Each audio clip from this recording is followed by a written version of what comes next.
Bom dia, irmãos! Graça e paz. Hoje um bom dia, assim, cheio de energia, cheio de pensamentos positivos, que hoje é o dia do Senhor. A origem do termo dia do Senhor vem da palavra hebraica Shabat, que significa descanso. Antes da ressurreição de Jesus Cristo, o Shabat comemorava o dia de descanso de Deus após ele ter terminado a criação. Era um sinal do convênio entre ele e seu povo. Lemos no livro de Gênesis que Deus criou os céus e a terra em 6 períodos que ele chamou de dias. E havendo acabado Deus no 7º dia a obra que fizera, descansou no 7º dia de toda a sua obra que tinha feito. E abençoou Deus o dia 7º e o santificou. Gênesis, capítulo 2, versículos 2 e 3. Jesus ensinou que o dia do Senhor foi feito para beneficiar o homem.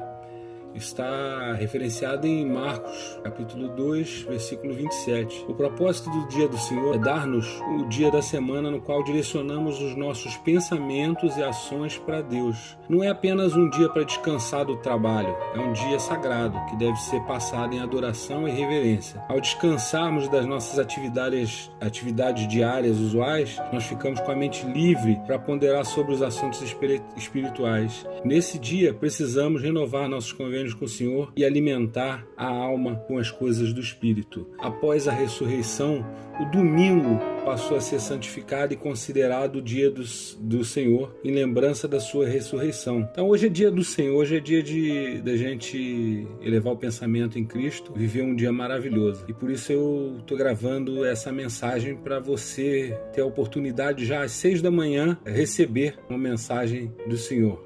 E vou começar outra vez confessando a minha falta de habilidade. O que está me faltando de habilidade está me sobrando de vontade. Ontem eu gravei um vídeo, achei que ficou super desajeitado e as pessoas para qual eu enviei e mais algumas que receberam esse vídeo elogiar a minha iniciativa, mesmo eu tendo tropeçado, me engasgado, parado para pensar. Então a vontade é grande e eu vou prosseguir aqui com essa vontade, uma pequena oração. Senhor, conceda-me a serenidade para aceitar aquilo que eu não posso mudar, a coragem para mudar o que me for possível e a sabedoria para discernir entre as duas coisas, vivendo um dia de cada vez, apreciando um momento de cada vez, recebendo as dificuldades como um caminho para a paz, aceitando esse mundo cheio de pecados como ele é, assim como fez Jesus, não como eu gostaria que ele fosse, confiando que o Senhor fará tudo para dar certo se eu me entregar à sua vontade. Amém?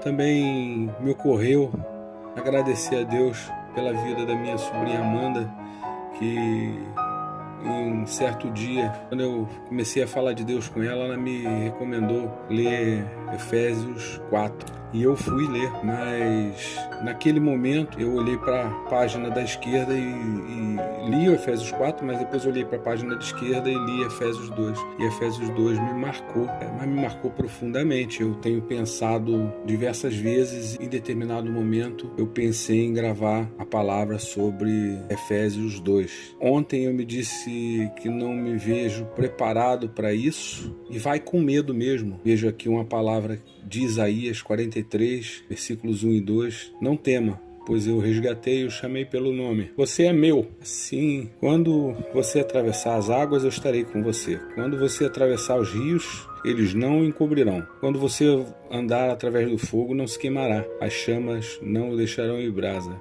Mais uma palavra que me tocou e que eu li e que guardei, que é Salmos 86, 12 e 13. Dar-te-ei graça, Senhor, Deus meu, de todo o coração, e glorificarei para sempre o teu nome, pois é grande a tua misericórdia para comigo, e me libraste a alma do mais profundo poder da morte. Essas coisas me tocam, porque eu reconheço em mim, reconheço essa graça de Deus na minha vida. Deus resgatou a minha vida e me livrou do mais profundo poder da morte. Então, quando eu li esse salmo, eu me identifiquei, assim como, por exemplo, quando eu li o que eu pretendo comentar hoje. Mas eu pretendo comentar, entretanto, eu vou ilustrar, porque como eu sou novinho nisso, tem uma porção de coisas que eu lia e não entendia, e eu sou curioso, eu quero entender. E agora que Deus tomou a minha vida para Ele, eu, como um ser extremamente racional que eu sou, faz parte da minha individualidade,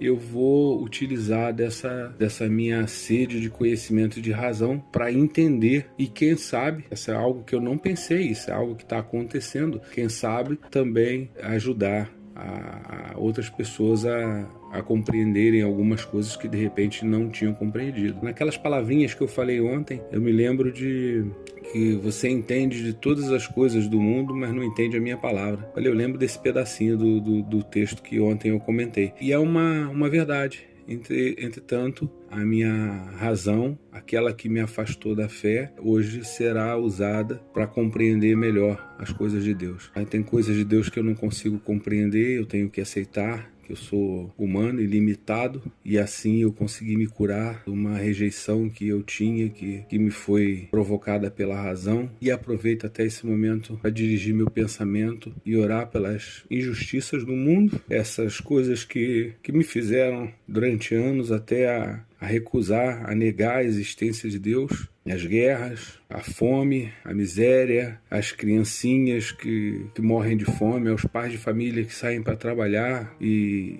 que deixam uma família pela mão de um criminoso. Muitas vezes, todas essas injustiças do mundo, eu não tenho a compreensão de por que acontece, ou eu não tinha compreensão do porquê acontece. E hoje eu levo meu pensamento também para que Deus atue em favor dessas pessoas, e hoje eu entendo um pouquinho melhor. Eu não acreditava também no inimigo. Hoje eu entendo que o inimigo trabalha pela dor, pelo sofrimento, e que Deus está aqui sim, entre nós, e cabe a nós procurar a Deus, encontrar a Deus, ou aguardar que Deus nos alcance. No meu caso, Deus me alcançou, me resgatou, sem eu lhe procurar. Me chamou pelo nome e livrou a minha alma do mais profundo poder da morte, sem eu pedir e sem eu acreditar. Eu louvaria a Deus para sempre por ter reconhecido isso. Me emociono um pouquinho com algumas palavras, mas você ainda está aí? Espero que você ainda esteja aí. Eu pausei aqui para gravar novamente e respirar e me concentrar. Então vamos lá, bom dia. O Senhor te abençoe e te guarde, o Senhor te faça resplandecer o seu rosto sobre ti e te conceda graça. O Senhor volte para ti o teu rosto e te dê paz. Obrigado, Pai, por acordar mais um dia lindo em paz, pensando na tua bondade. Hoje é o dia do Senhor e, como eu havia dito, hoje sim, eu pretendo discorrer um bocado sobre Efésios 2. Não me vejo muito preparado para isso, mas, como eu disse aí mais atrás, em tom de brincadeira, se tiver com medo, vai com medo mesmo. Então eu vou ler aqui, são 8 versículos, é bem rapidinho. Eu vou ler, mas não é a única vez que eu vou ler não, já aviso. Aliás, a minha mulher disse que eu devia gravar podcast, porque eu sou muito bom de podcast. Eu fico tentando gravar um texto assim, alguma coisa planejada, e não sai muito bom. Depois eu fico cortando, fico emendando, engasgo, paro para pensar. E quando eu estou falando tipo podcast, a coisa funciona melhor. Então, esse vai ficar grande mesmo. Se você ainda está aqui, é porque você está interessado, e vamos lá. Eu vou começar aqui por uma leitura rapidinha. Efésios 2. E vos vivificou, estando vós mortos em ofensas e pecados, em que noutro tempo andastes, segundo o curso deste mundo, segundo o príncipe das potestades do ar, do espírito que agora opera nos filhos da desobediência, entre os quais todos nós também antes andávamos nos desejos da nossa carne, fazendo a vontade da carne e dos pensamentos, e éramos por natureza filhos da ira, como os outros também. Mas Deus, que é riquíssimo em misericórdia, pelo seu muito amor com que nos amou, estando nós ainda mortos em nossas ofensas, nos vivificou juntamente com Cristo, pela graça sois salvos. E nos ressuscitou juntamente com Ele, nos fez assentar nos lugares celestiais em Cristo Jesus, para mostrar nos séculos vindouros as abundantes riquezas da sua graça, pela benignidade para convosco em Cristo Jesus. Porque pela graça sois salvos, por meio da fé, e isto não vem de vós, é dom de Deus. Olha, continua. Esse pedacinho aqui me diz muito respeito. Me impressionou muito. E agora vou passar a discorrer sobre o tema aqui. Quem que escreveu essa Efésios, né? E o que é Efésios?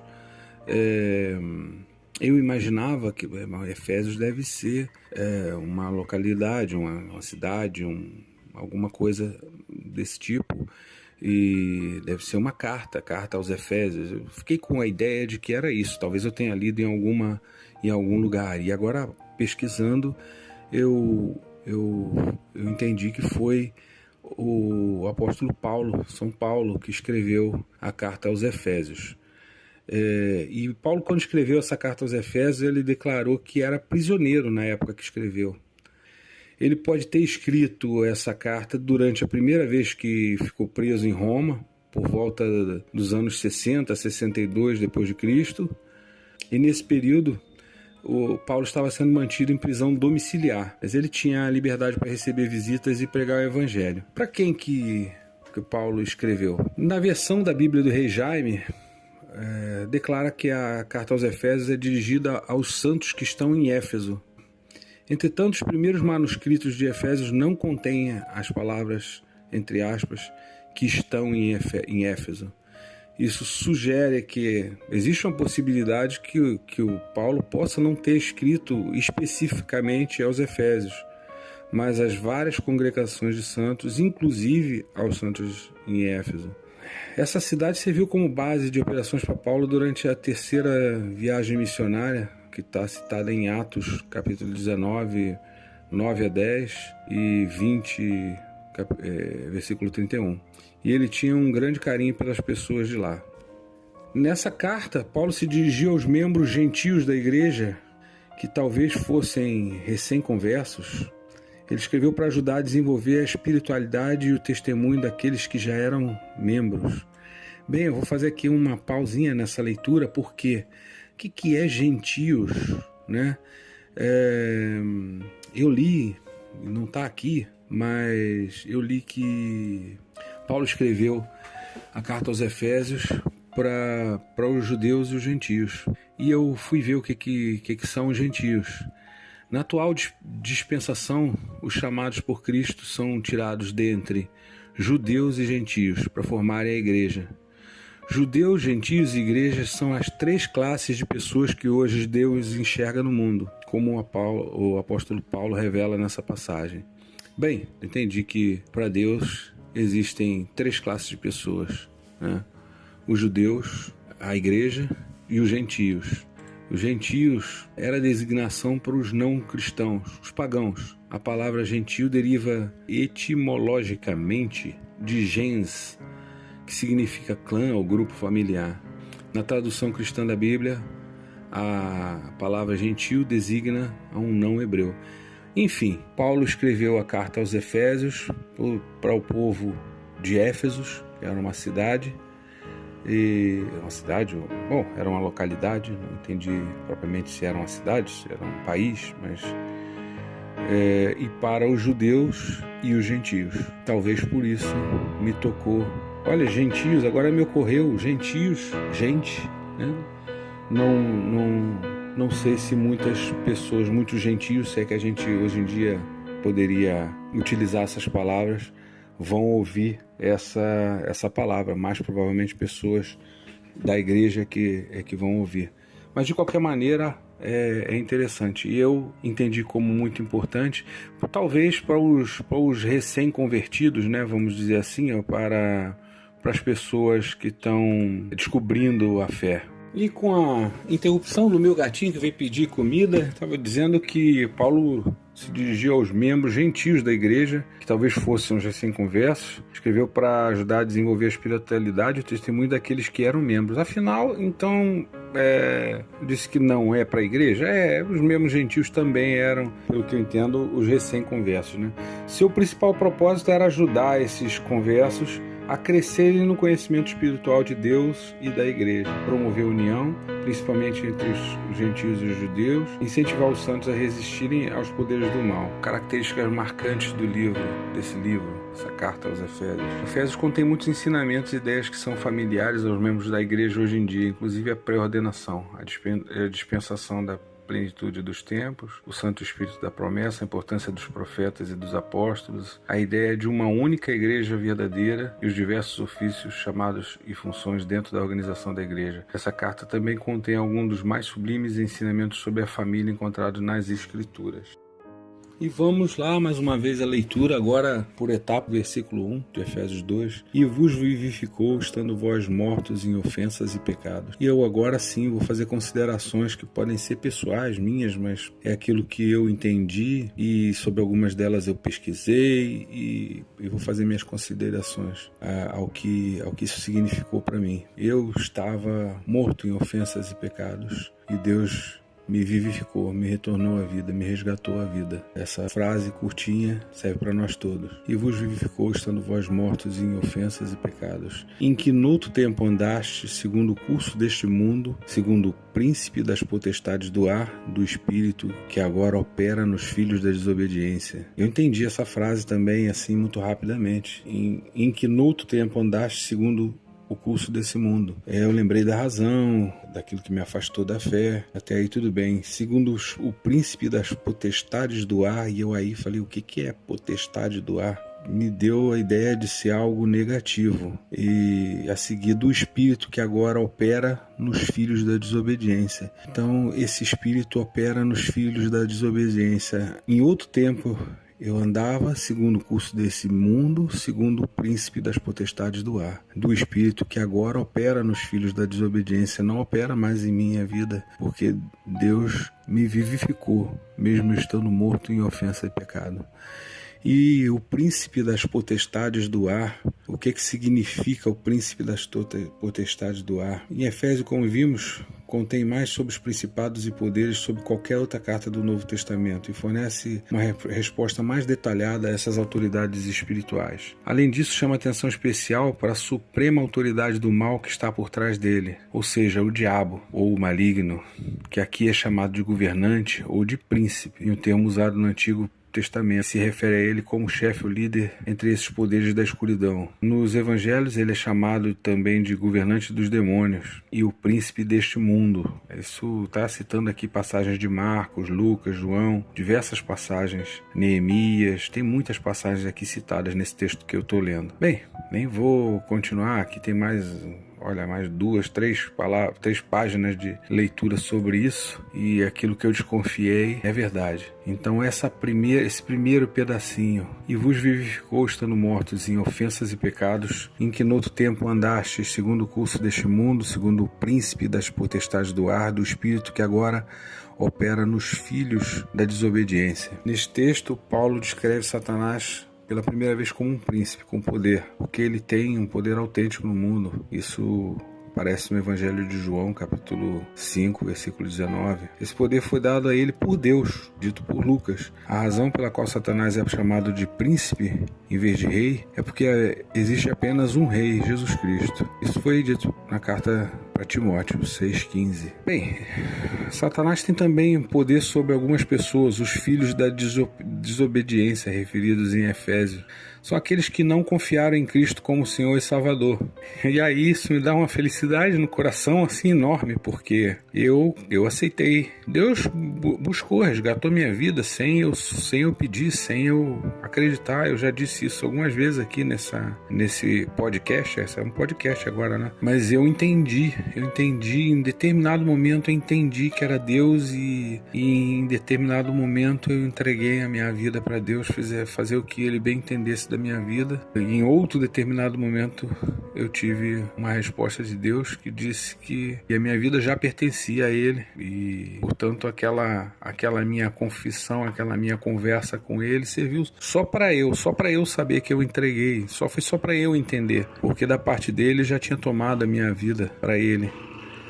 E aí eu fico muito feliz, né? Porque até um determinado momento em que eu era um filho da desobediência, esse príncipe das potestades do ar, ele tinha poder sobre a minha vida. E não tem mais, deixou de ter. Mas vou ler aqui mais uma frase. Paulo escreve: porque não temos que lutar contra a carne e o sangue, mas sim contra os principados, contra as potestades, contra os príncipes das trevas desse século, contra as hostes espirituais espirituais da maldade nos lugares celestiais.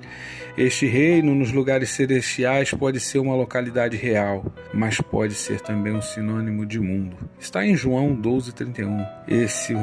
Essa palavra aqui de Paulo, eu não tinha lido ainda, li agora. Olha que bom, né? Que bom, que delícia. Porque nós não temos que lutar contra a carne e o sangue, mas sim contra os principados, contra as potestades, contra os príncipes das trevas desse século, contra as hostes espirituais da maldade nos lugares celestiais. E é isso aconteceu na minha vida. Bom, chega de falar dessa coisa e vamos lá voltar aqui a Efésios 2. Então vamos lá para o versículo 3, entre os quais todos nós também antes andávamos nos desejos da nossa carne, fazendo as vontades da carne e dos pensamentos, e éramos por natureza filhos da ira, como os outros também. Quando eu ainda era um filho da desobediência e a minha vida tinha influência desse maligno, eu era por natureza filho da ira. Há não muito tempo atrás. Tudo me irritava. Isso serve para todos nós. Com certeza que qualquer um de nós vai entender, vai reconhecer algum momento sobre essa coisa de éramos por natureza filhos da ira. Quando você, por uma questão qualquer no trânsito, você deixa crescer a ira no seu coração, quando seria mais fácil a gentileza e aquilo passa, aquilo ali é o inimigo usando uns contra os outros para provocar a ira, para provocar a dor, a morte e todas as coisas ruins. Então aqui começa um entendimento daquilo que me afastou da fé em algum momento, eu não entender como é que Deus, sendo onipotente, onipresente, criador de todas as coisas, ele poderia permitir que, por exemplo, umas pessoas se envolvessem numa discussão no trânsito e que uma pessoa assassinasse a outra pessoa, às vezes um pai de família, por uma questão banal, uma pessoa de bem, às vezes finda ali a vida. E hoje eu entendo que é o maligno usando uns contra os outros. Aquela pessoa que morreu poderia ser eu, e aquela pessoa que matou poderia ser eu. Quando éramos por natureza filhos da ira como os outros também. Agradeço a Deus por nunca ter conspurcado a minha alma com nenhuma atitude muito grave, embora tenha tido muitos erros pela minha vida afora. Deus esteve presente na minha vida e não permitiu que eu fosse utilizado pelo inimigo para um fim mais grave, que eventualmente não tivesse volta, mas eu e muitos de nós certamente lembraremos de muitas situações aqui que podem encaixar nesse versículo 3, que eu vou repetir mais uma vez. Entre os quais todos nós também antes andávamos nos desejos da nossa carne, fazendo a vontade da carne e dos pensamentos, e éramos por natureza filhos da ira, como os outros também. Aqui quando fala dos desejos da carne, fazendo a vontade da carne, isso também haverá muitas coisas que a gente possa se lembrar, e dos pensamentos, particularmente a mim me toca também essa questão da razão que me afastou da fé, está aqui referenciada. Prossigamos, versículo 4. Mas Deus, que é riquíssimo em misericórdia, pelo seu muito amor com que nos amou, estando nós ainda mortos em nossas ofensas, nos vivificou juntamente com Cristo. Pela graça sois salvos. Então Deus é riquíssimo em misericórdia, pelo amor, estando nós ainda mortos em nossas ofensas, que eu mais uma vez identifico, confesso que é o meu caso. Eu estava morto em minhas ofensas e Deus, que é riquíssimo em misericórdia, me vivificou. Pela graça sois salvos. E aqui fala na graça, fala mais à frente também, mas eu vou já falar sobre a graça. A graça, o que é a salvação pela graça? Graça é um presente que nós recebemos sem merecer. A graça não depende do esforço humano, pois Jesus tudo fez para nós quando morreu na cruz para perdoar os nossos pecados. Toda a graça de Deus está revelada na pessoa maravilhosa do Senhor Jesus. A Bíblia nos conta como a graça de Deus alcançou um homem chamado Zaqueu. Está em Lucas, capítulo 19, versículo 1 a 10. Zaqueu era chefe dos publicanos, os judeus que não gostavam dos publicanos, pois eles eram cobradores de impostos. E a maioria deles ficavam ricos, cobrando impostos além do que era devido. Os judeus viam Zaqueu como um homem pecador que fazia aquilo que não agradava a Deus. Se nem as pessoas gostavam de Zaqueu, como Jesus ia gostar dele? Jesus ama todos e por isso ele amava Zaqueu como todas as outras pessoas. Zaqueu queria muito ver Jesus. E coisa boa quando alguém quer se aproximar de Jesus, só que havia uma multidão que o impedia. E Zaqueu pensou: eu sou baixinho e não vou conseguir ver Jesus, porque a multidão não vai deixar. Já sei, vou subir numa árvore e lá de cima eu vou conseguir ver Jesus. Assim Zaqueu correu adiante, subiu na árvore e ficou esperando Jesus passar. Surpresa ele teve quando de repente Jesus parou embaixo da árvore e chamou pelo nome. O coração de Zaqueu bateu forte. Como ele me viu aqui em cima e sabe que eu me chamo Zaqueu? Zaqueu não sabia que Jesus é Deus e sabe de todas as coisas. Ele conhece a cada um de nós, ele sabe o nosso nome, conhece os nossos pensamentos, sabe o que estamos fazendo, conhece quando estamos tristes, quando precisamos de ajuda. Por isso sempre devemos ir até Jesus, pois ele nos ama. Jesus disse mais: hoje vou pousar em tua casa. Nesse momento, a multidão começou a falar mal de Zaqueu. Falavam sobre os seus pecados e não gostavam que Jesus tinha entrado na casa de uma pessoa pecadora. A multidão sempre atrapalha. Ela representa tudo aquilo que quer nos impedir de chegar até Jesus. Mas Jesus não se importou com a multidão. Ele entrou na casa de Zaqueu e o Espírito Santo começou a operar no seu coração. Zaqueu confessou seu pecado, as suas falhas, e Jesus ouviu com amor. Já pensou? Jesus não acusou Zaqueu, nem apontou os seus pecados. Jesus viu que Zaqueu queria que ele morasse no seu coração, estava disposto a obedecê-lo. Viu a sinceridade daquele homem e disse: hoje veio salvação a essa casa. No momento que Zaqueu deixou Jesus entrar na sua vida, a sujeira, o pecado foi saindo e a alegria da salvação, a paz, a certeza da eternidade entraram no seu coração. Jesus disse para todos: porque o Filho do Homem veio buscar e salvar o que havia se perdido. Você viu? A salvação é pela graça. Zaqueu não merecia, mas Deus viu sinceridade no coração dele e por isso ele foi alcançado pela graça de Deus. Ele creu em Jesus como seu único Salvador e Jesus fez morada no seu coração. Que alegria! Então hoje aprendemos que a salvação é pela graça, por meio da fé em Jesus. E aqui, diz aqui no finalzinho aqui: porque pela graça sois salvos por meio da fé. Isso não vem de vós, é dom de Deus. Não vem da obras, para que ninguém se glorie. Está em Efésios 8 e 9. Efésios 2, 8 e 9. Nós vamos falar mais à frente um pouquinho. E agora me ocorreu falar: ô glória, Pai. Para mim que soa tão estranho, né? Vocês não entenderão, mas talvez muito poucos entenderão. Isso é muito novo na minha vida. Então eu não tô habituado, por isso chega a soar estranho. Mas me ocorreu falar: ô glória, Pai.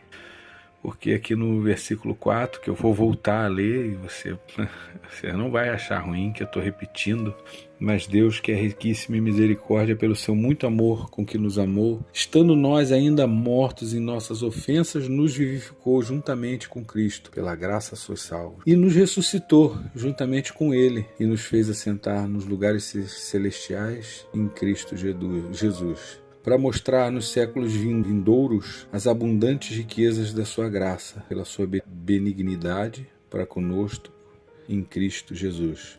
Porque pela graça sois salvos, por meio da fé. E isto não vem de vós, é um dom de Deus. Eu falei que a gente ia falar um pouquinho mais para frente, né? Nesse ponto aqui também, é a primeira vez que eu li isso aqui, essa passagem aqui, esse capítulo da carta aos Efésios, né, de Paulo, esse capítulo 2, a mim toca na minha vida, jamais eu vou esquecer, porque do começo ao fim tem coisas que são feitas para mim. E pensar que Paulo escreveu para os gentios, né, que são as pessoas que ainda não tinham, poderiam ser as pessoas que ainda não tinham aceitado, para os judeus e para os gentios, né, que não tinham aceitado Deus ou Jesus como seu único Salvador, para os membros recém-convertidos da igreja. Então, isso foi em outro tempo, mas também foi para mim. Eu tô nessa situação, eu vivi essa situação recentemente, por isso que eu me identifiquei tanto com essas coisas. Talvez alguns de vocês se identifiquem ou se lembrem de algum dia ter passado por essa dessas experiências, né? Então no capítulo 8 fala que porque pela graça sois salvos por meio da fé. Isto não vem de vós, é dom de Deus. Essa coisa aqui me faz pensar que Deus resgatou, me fez pensar imediatamente que Deus resgatou na minha vida, sem eu pedir, sem eu procurar, sem eu acreditar. E Ele tomou minha vida e encheu ela de graça. E eu simplesmente percebi um pouco depois. Então, porque pela graça sois salvos por meio da fé, isto não vem de vós, é um dom de Deus. Não vem das obras para que ninguém se glorie, porque somos feitura sua, criados em Cristo Jesus para as boas obras, nos quais Deus preparou para que andássemos nelas. Portanto, lembrai-vos de que vós, noutro tempo, éreis gentios na carne, chamados incircuncisão, que na carne se chama circuncisão, feita pela mão dos homens. Basicamente, eu segurei aqui, lembrai-vos que noutro tempo ereis gentios. Naquele tempo estáveis sem Cristo, separados da comunidade de Israel, estranhas alianças da promessa, não tendo esperança e sem Deus no mundo. Oh, como que eu reconheço isso, meu Deus. Era assim mesmo. Mas agora em Cristo Jesus, vós que antes estáveis longe, já pelo sangue de Cristo chegastes perto. Amém. Porque Ele é a nossa paz, o qual de ambos os povos fez um. E derrubando a parede de separação que estava no meio, na sua carne desfez inimizade, isto é, a lei dos mandamentos que consistia em ordenanças, para criar em si mesmo dos dois um novo homem, fazendo a paz. Pela cruz reconciliar ambos com Deus em um corpo, matando ela com as inimizades. E vindo, ele evangelizou a paz a vós que estáveis longe e aos que estavam perto. Porque ele, ambos temos acesso ao Pai em um mesmo Espírito. Assim que já não sois estrangeiro nem forasteiro, mas concidadão dos santos e da família de Deus. Amém, Pai? Edificado sobre o fundamento dos apóstolos e dos profetas, de que Jesus Cristo é a principal pedra da esquina, no qual todo edifício bem ajustado cresce para templo santo no Senhor, e no qual também vós juntamente sois edificados para a morada em Deus e em Espírito. Com lágrimas nos olhos, emocionado, com alegria, com certeza que Deus me usou, Deus falou pela minha boca, Deus alcançou a você com essas palavras, fazendo eu me rever nesse capítulo da carta que Paulo escreveu para nós. Eu me despeço nesse dia do Senhor, nesse domingo, desejando um maravilhoso dia para vós e vossas famílias, a paz de Cristo, e não sei mais o que dizer, senão amém.